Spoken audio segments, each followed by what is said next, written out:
ეს ნიშანია უკვე იმის, რომ მათი დრო წავიდა. აი პირდაპირ ნათქვამია და კარგი ნათქვამია, რომ მათი დრო წავიდა. აი ამ ნეოლიბერალების დრო წავიდა და დარწმუნებული ვარ, რომ კაი ხნის განმავლობაში აღარ დაბრუნდება, შესაძლებელია საერთოდ აღარ დაბრუნდეს. იმიტომ რომ ადამიანება ისწავლეს მეტი ანალიზი, ადამიანება გაანალიზეს, რას ნიშნავს, რომ ტყუილში ცხოვრობენ, გაანალიზეს ის, რომ რას ნიშნავს, რომ მორალურ ექსპანსიაში ცხოვრობენ და ეს აღარ უნდათ.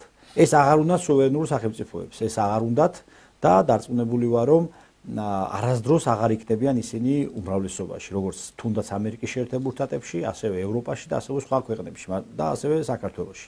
აქედან გამომდინარე დრო დადგა ისეთი ძალების გაერთიანების, როგორც არის მაგალითად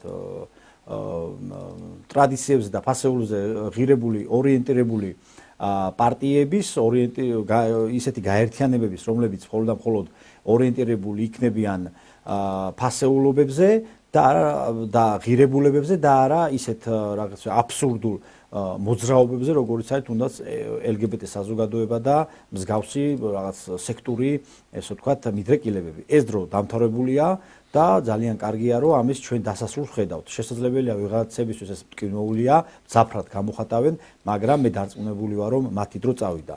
რაც შეეხება პროპაგანდას, პროპაგანდა ისე მიმდინარეობს ჯერ კიდევ გარკვეული დოზით, რომ თურმე ტრამპის რეიტინგი მაგალითად წეგან ერთ-ერთ თქვენი ეთერის მეშვეობით გავიდა, რომ ერთ-ერთ ტელევიზიაში, ეგრეთ წოდებულ ოპოზიციურად განწყობილ ტელევიზიაში საუბრობდნენ, რომ 8-9% დანაკარგი აქვს, ანუ ტრამპს და უკუსლით მიდის ესეთი ფილოსოფოსიეჯი და ქალბატონი და იქ რაღაცას ფილოსოფოსობდა და ნუ ეს ფაქტი არის, მეგობრებო, რომ ესეთი მიდგომები მხოლოდ და მხოლოდ თავს აჯერებენ და იმ ერთეულ ადამიანებს აჯერებდნენ, რომლებიც აი მაგალითად აი ამ არხებს უკვე უყურებენ, აღარ უყურებენ, იმიტომ რომ როგორ შეიძლება ახლა ამ არხს უყურო, როდესაც გეუბნებიან, რომ 8-9%-ით, ესე ვთქვათ, უკან დაიხია ტრამპის პოლიტიკა და სად გაზომეს, სწორი, აი სად გაიზომა, ან რითი გაიზომა.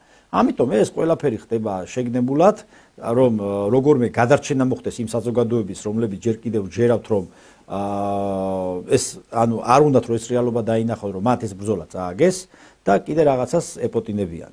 ასევე გასათვალისწინებელია ის ფაქტი, რომ ჩვენ რაც არ უნდა ვისაუბროთ, ფაქტი ერთია, ანუ ერთი არის, რომ ადამიანები ჩვენ ვაკეთებთ შეფასებას რაღაც კონკრეტულ ფაქტებთან დაკავშირებით. შესაძლებელია პოზიცირებას ვახდენდეთ, მაგრამ ფაქტები ხო ანუ ფაქტი არის ის, რაც არის ფაქტი.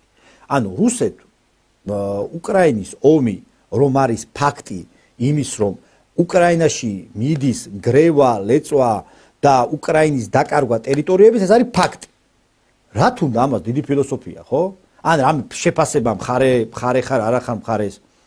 აქედან გამომდინარე, თუ ჩვენ გავათვისნობიერებთ ეხლა და ამ ფაქტს უკვე შევაფასებთ, ჩვენ მივხვდებით, რომ ეხლა ისე როგორც არასდროს ჭირდება უკრაინას შეთანხმება, ზავის დადება. წინააღმდეგ შემთხვევაში, როგორც თავად ტრამპმა აღნიშნა, სხვათა შორის, თავად ტრამპმა აღნიშნა, რომ 100%-ით შეუძლია რუსეთმა, რომ მთლიანად კიევს დაარტყას და კიევიც აიღოს, მაგრამ ამას არ აკეთებს. უშგოროდამდე გავა ბოლოს და ბოლოს. ანუ ეს უკვე ანალიზია იმის, რომ ანალიზი უნდა გაკეთდეს, რომ რამდენი შესაძლებლობა აქვს რუსეთს, მაგრამ ამას არ აკეთებს. იმიტომ არ აკეთებს, რომ არ სურს და ეს მისი მიზანი არ არის. ხო, მაგრამ ხვალ გააკეთებს ამას. ხო და ანუ თუ ესე გაგზავნა, არ შეჩერდა ომი გააკეთებს, მაგრამ ჯერჯერობით ფაქტია, რომ არ აკეთებს. აი ტრამპ ვიგისმენთ. აქედან გამომდინარე, აქ ჩვენ ანალიზი უნდა ვისწავლოთ და კარგია რომ აი ჩვენი მაყურებელი ყოველთვის აი თუნდაც ქუჩაში ბადონიკულს ან სოციალურ ქსელებში როდესაც ხდება ეს ანალიზი მოსწონს, ან სიმართლე მოსწონს ხალხს და სიმართლე უყვარს ხალხს და მაგიტომ